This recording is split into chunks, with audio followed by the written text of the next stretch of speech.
Ils vous ont caché l'essentiel. Ils vous ont menti sur à peu près tout. Le système diffuse un flot mondial continu d'informations conditionnant les esprits. En fait, le système veut que vous soyez des producteurs-consommateurs sans libre arbitre, vous réduisant ainsi à un chiffre dans un business plan. Ils veulent que vous soyez servis. Lorsque TV Liberté donne la parole et ouvre son large auditoire à des hommes libres qui se lèvent pour faire entendre une autre vision, elle est censurée par YouTube et attaquée financièrement. Leur dessein est clair, ils veulent nous faire taire. On cherche à nous asphyxier financièrement, car nous perturbons leur endoctrinement. En 2020, nos frais de défense ont été multipliés par 4. Au cours de ce premier semestre, l'assurance que nous avions en janvier de finir l'année sans difficulté a été remise en cause par une offensive massive d'avocats au service du système. Alors, il n'appartient qu'à vous d'en décider autrement, en finançant TV Liberté, qui se bat pour votre droit à une information libre et indépendante. Grâce à vos dons, nous libérons les esprits de la propagande mondialiste par une information alternative. Alors, aidez-nous, en avant, à l'attaque!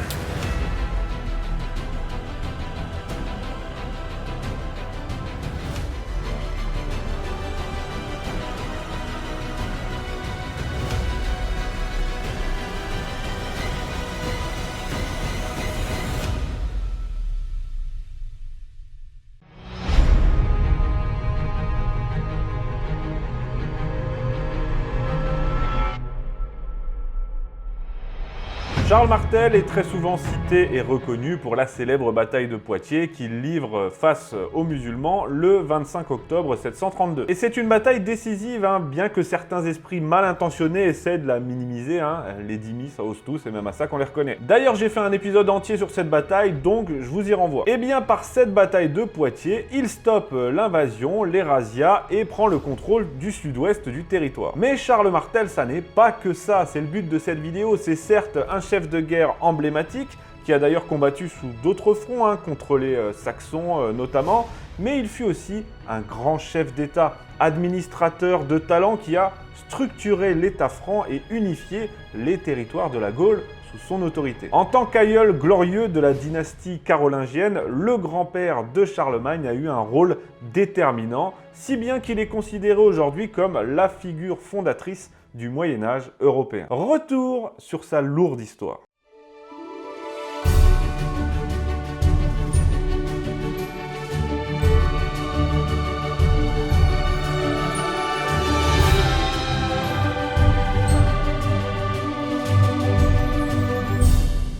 Cet épisode est donc consacré à Charles Martel, non pas uniquement à la bataille de Poitiers, même si on va revenir aussi là-dessus, mais sur, disons, l'ensemble de son œuvre, car elle est énorme et elle va bien au-delà de cette victoire militaire emblématique. Charles est né vers 688 dans l'actuelle Belgique, et certains prétendent qu'il est un bâtard, un enfant illégitime, sous prétexte qu'il est l'enfant de son père Pépin de Herstal, qui était maire du palais à ce moment-là, et de sa deuxième femme, Alpaïde. Sauf que c'est faux quand on sait que la polygamie était alors normale à cette époque chez les Francs et pas du tout considérée comme illégitime. Mais bref, ce statut de fils d'une seconde femme va lui causer des problèmes puisqu'à la mort de son père Pépin de Herstal en 714, sa première femme Plectrude fait enfermer Charles pour protéger sa succession, sa descendance à elle. Je rappelle ici qu'à cette époque, le père de Charles Martel, Pépin de Herstal, était maire du palais de Neustrie et d'Austrasie. Et à cette époque, les maires du palais gouvernaient de fait. Les rois qui se succédaient n'étaient là que pour faire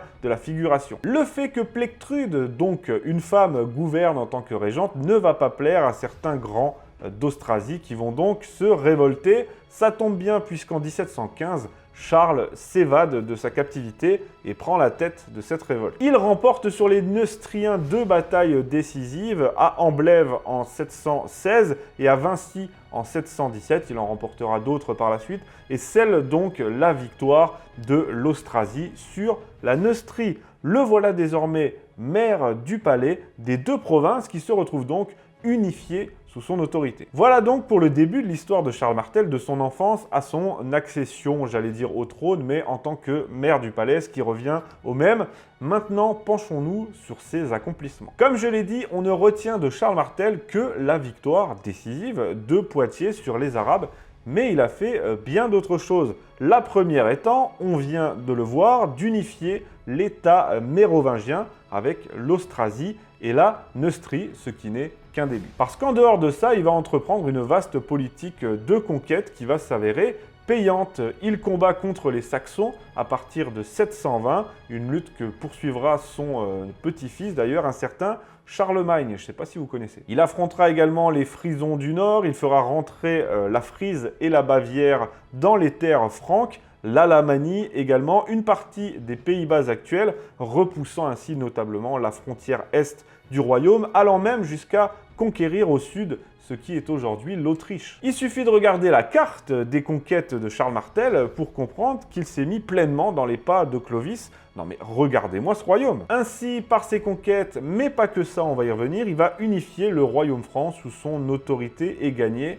sa réputation de grand chef de guerre. Et en parlant de conquête, d'expansion du royaume, eh bien parlons de l'Aquitaine qui était plus ou moins unifiée sous l'autorité du duc Eudes et qui était, avec l'avancée des Sarrasins, la plus grande menace pour Charles Martel. Eh bien justement, il va pouvoir faire d'une pierre deux coups et c'est là que je vais revenir sur la bataille de Poitiers. En 711, les musulmans envahissent l'Espagne et parviennent à la conquérir en 8 petites années seulement. En 719, ils franchissent les Pyrénées et occupent la Septimanie, c'est-à-dire la province de Narbonne. En 721, ils sont arrêtés une première fois à Toulouse par le duc Eudes et c'est vrai qu'on ne parle pas assez de cette bataille qu'on peut considérer comme le début de la campagne d'arrêt de l'invasion, disons. Mais vu qu'ils sont solidement implantés en Septimanie, dans la Narbonnaise, et bien à partir de là, ils lancent de multiples razzias sur tout le pays, le mettant à sac, comme par exemple l'abbaye d'Autun en Bourgogne en 725. Et en 732, date de la bataille de Poitiers donc,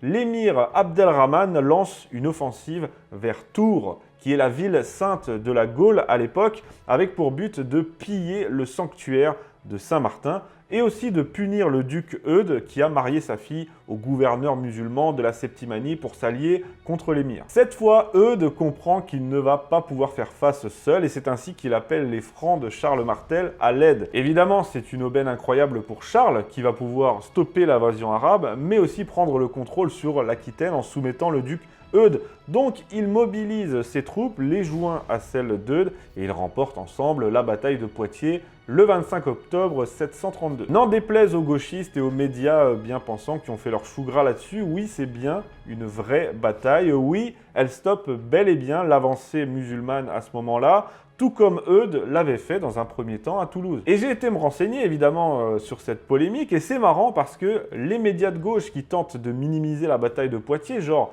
Le Monde et Le Nouvel Obs aussi, oui, ça existe encore apparemment, ils s'en réfèrent, ces médias, à un certain Salah Gemrich. C'est un historien algérien dont la lubie est de cracher sur Charles Martel et sur l'extrême droite. J'ai lu ses articles sur le sujet et c'est désolant. Vraiment désolant, déjà parce que le mec est algérien de nationalité et il vient expliquer aux Français à quel point leur passé c'est de la merde en gros. En gros c'est ça. Il nous dit que Charles Martel était méchant, qu'il a commis des assassinats, des pillages, qu'il a spolié les biens d'église, etc., etc.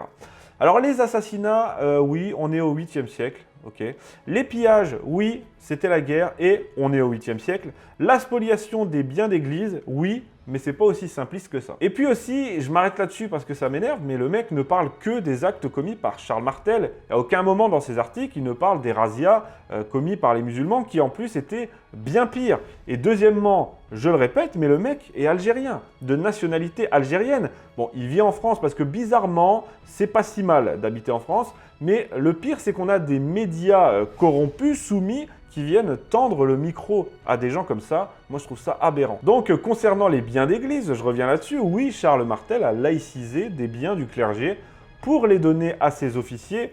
Pourquoi faire? Eh bien pour créer une armée permanente. À l'époque, l'armée permanente, ça n'existait pas. Eh bien c'est par ce moyen, en leur donnant des terres à ces hommes, les biens d'église pour la plupart, eh bien ça leur permettait à ces hommes d'avoir des revenus, des terres pour entretenir un cheval, un équipement. Ces terres vont devenir ce qu'on appellera plus tard des fiefs, leur permettre de dégager des richesses, d'engager des nouveaux hommes d'armes, et ce sont là ni plus ni moins que les débuts de la féodalité. Charles Martel a ainsi, par cette simple décision, façonné le Moyen-Âge européen et créé la chevalerie et la féodalité. Et ça ne l'a pas empêché, cette spoliation, d'être le défenseur de l'Église à bien des occasions, et le fer de lance de la christianisation contre les païens à l'Est, par exemple. On avait le clergé, les prêtres qui suivaient les armées de Charles Martel pour évangéliser les Saxons, et aussi face aux musulmans dans le sud. C'était de fait le fer de lance de la chrétienté,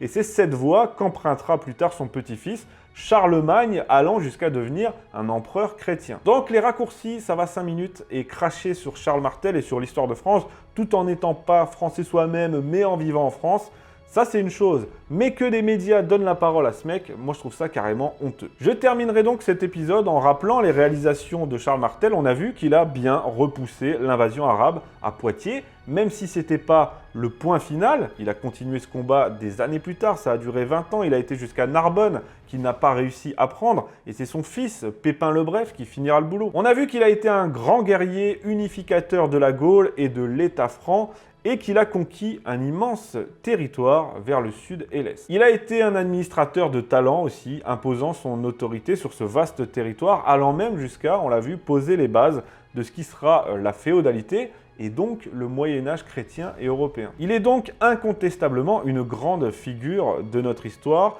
de l'histoire de l'Europe médiévale, et il est normal pour un Français de considérer tout cela factuellement. Certains, il est vrai, surestiment la bataille de Poitiers, à laquelle on réduit trop souvent Charles Martel d'ailleurs. D'autres la sous-estiment largement, allant jusqu'à renier leur propre histoire. Et moi, comme d'habitude, je ne fais que recontextualiser. Mais le but principal de cette vidéo, au-delà des polémiques idéologiques sur Poitiers, c'est justement de parler du Charles Martel plus méconnu, le Charles Martel façonneur du Moyen-Âge, chef respecté de l'État franc. Et aussi fer de lance de la chrétienté, de l'alliance avec le pape, comme l'avait fait Clovis. C'est de là que naîtra cette relation particulière entre la France et l'Église, que ça plaise ou non au journal Le Monde et à leur champion, Salah Gemrich. À la mort du roi Thierry IV, Charles Martel ne lui désigne pas de successeur, alors il gouverne en tant que maire du palais pleinement, puis à sa propre mort en 741, il va partager le royaume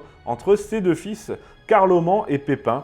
Et c'est Pépin le Bref, qui sera le premier roi de la dynastie carolingienne. Le mot carolingien vient de son nom, Charles, et il sera un exemple pour un autre Charles bien connu, son petit-fils Charles le Grand, Charlemagne. C'est dire si le mec a eu quand même un petit impact, tout petit, et qui va bien au-delà de sa victoire décisive à Poitiers. C'est ce que je voulais souligner dans cet épisode. Merci à tous de m'avoir suivi, et à bientôt.